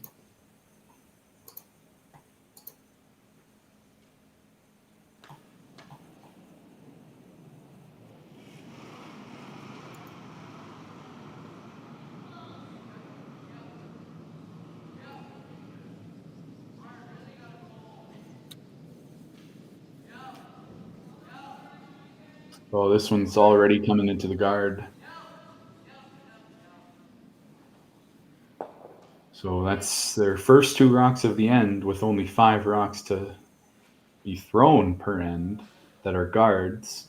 And you only have 3 rocks left now. You're going to need 2 of those to get into the 4-foot. So sands of time are running out for this Remeshylo Derksen team. Here at the Aly Jenkins Mixed Doubles Memorial Bonspiel in Martensville, Saskatchewan. Let's take a quick look at the overhead here. So we're just going to give a crack at this double peel on the center line. They're fairly close together. So relatively routine double peel. And some more good news, that second, or the middle red rock, is going to be going in the direction of that red rock in the house. So there could be an opportunity here to get all 3 reds moving. Yasumasa Tanida firing out of the hack. See what he's got on this one. Whoa, a little bit thick. That was dangerous. If he hit it any more on the nose, he might have ran it right back into his blue rock, and then you're in trouble. But he got just enough to the inside, makes the double peel, but does leave center guard there. But when you're thinking about the order of operations here, so Remeshylo and Derksen, they're going to try to freeze down to that blue rock behind the guard. And then Yasumasa Tanida, he's just going to have a simple straight peel on the center line. And what do you do at that point? Do you put up one more guard and then peel it again? Do you come in and try to double freeze, get it all lined up? So one thing's for sure, they're going to need a pretty big miss on the last one to keep this game alive.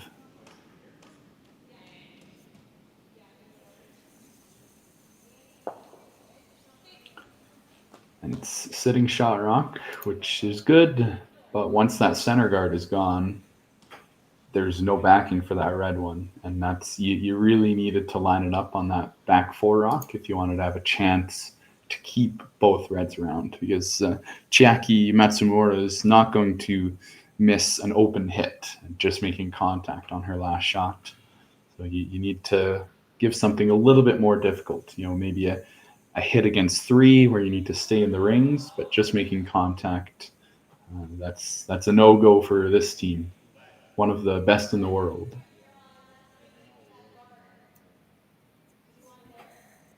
So here comes Yasumasa Tanida, again bringing the heat, trying to peel, and if you can even clip that red one on the side of the 4-foot.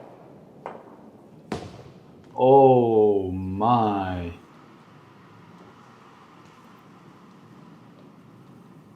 Oh, no.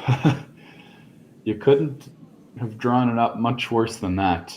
That is incredibly unlucky to hit it sideways like that. Wow. Because he clips the side of the red one and brings it back into the 4-foot. That is just really unfortunate timing for something like that. And now, with 2 good guards, there is a real chance for this Remeshylo Derksen team from Martensville to put some pressure on Chiaki Matsumura on her last rock.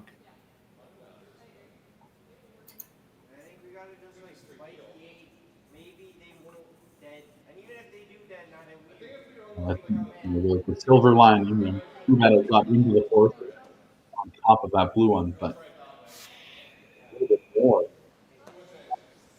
Frozen right to the blue, and that is just about the worst spot. Red being where it is, not ideal, but it's a bit of a pocket for a blue rock to come down into. And if you do have a chance to hit it, easily goes. It'll probably touch the blue if you hit it thick, but it's not going to jam very easily. And if it does jam, staying there anyways. So you hate to promote the other team's rock into the forefront, trying to simplify things. It's bad timing. It was a really good throw, super close to made perfectly. So now here comes Dylan Derksen, and he's going to try to plug the hole here. And ideally make Yasumasa Tanida just play a straight peel here. You might be able to sucker him into running this one as well, but I don't know if he wants to, because there is some more risk. You know, you hit this close to the nose, now you're looking at even a steal of 3. So there's some risk there. But you might see him give it a try.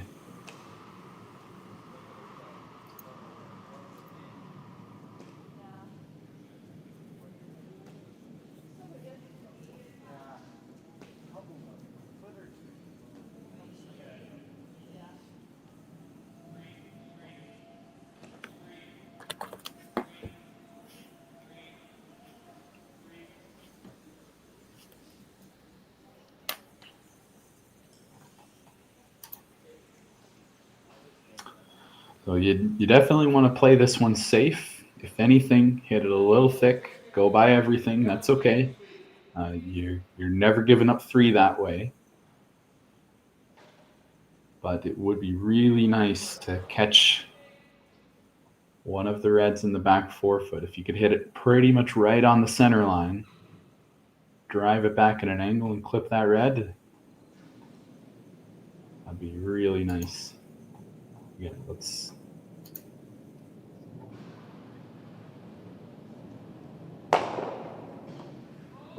Just by.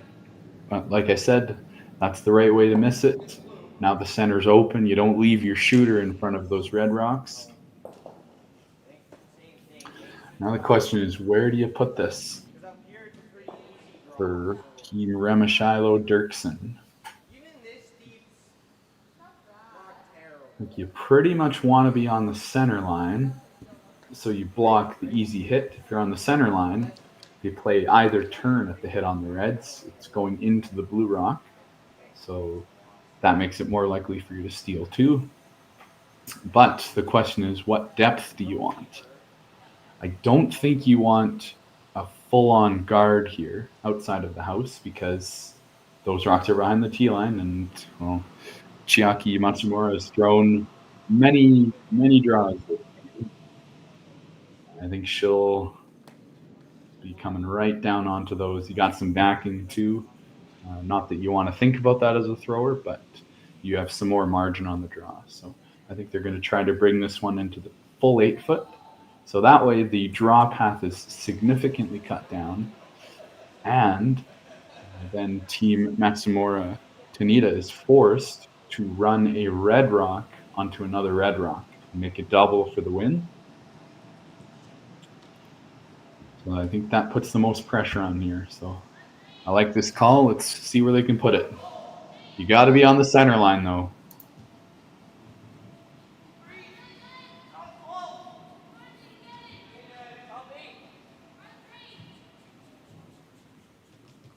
This shot's coming in really nicely. Keep it going. Oh, just off the center line. So that does, unfortunately, well, unfortunately for the Remeshylo Derksen team, I should clarify, that there's an open hit now for Chiaki Matsumura. She noses that red one. She can see all of it right in the hole. She'll win the game. A little bit of risk. It's tough to do with the blue guard in the way, but if you ever hit the outside of the red one, you hit the blue back one out and you roll out, all of a sudden it's a steal of 3, and we're shaking hands. Don't think there's enough room to do that, but it's something to be aware of. Yeah, if that red rock curls just half a rock more, then Chiaki Matsumura is probably trying to play some sort of double on the reds. like running the one that was just thrown back.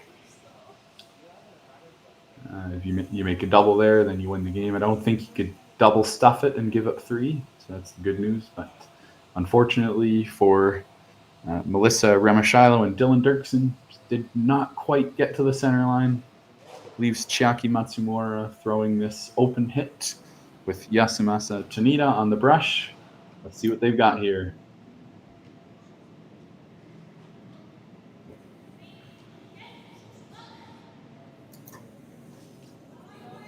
And just as they drew up, beautifully executed, rolls right on top, and that will do the trick for an 8-5 victory over Team Remeshylo Derksen from Martensville, Saskatchewan, right at this home club here. And Matsumura Tanida from Nagano and Hokkaido, Japan. They will pull out an 8-5 victory here. A beautiful last shot. Not the most difficult shot in the world, but it's always a bit of pressure on that last shot of the 8th end. So a well-executed and a great team shot on that one. So it's 8-5 victory for them in this 3rd game of the Aly Jenkins Mixed Doubles Memorial Bonspiel. And that will bring Matsumura Tanida to 3 wins and 0 losses. And unfortunately, on the flip side, that means Team Remeshylo Derksen will drop to 0 wins and 3 losses. So that puts them out of playoff contention. But they still have 1 game later tonight against Kaylee Raniseth and Evan Crow from Calgary. So see if they can get a win there, build some momentum towards their next event.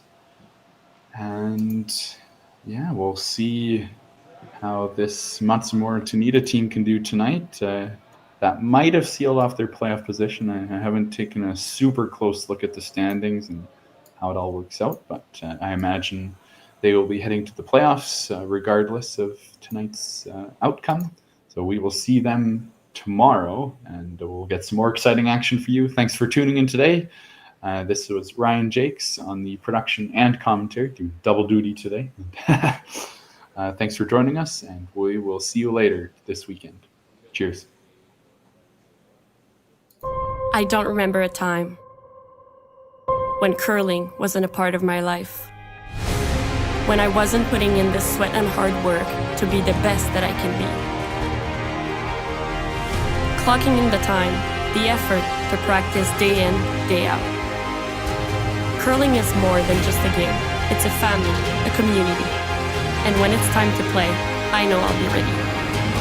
Hardline, supporting hundreds of our next generation athletes. SaskTel Be Kind Online wants to stop cyberbullying. Want in on the action? We award up to $1,000 for youth initiatives that help spread kindness and prevent bullying. What great idea do you have to help stop bullying? SaskTel can help. Go to BeKindOnline.com and apply for a grant today. Together, we can make a difference.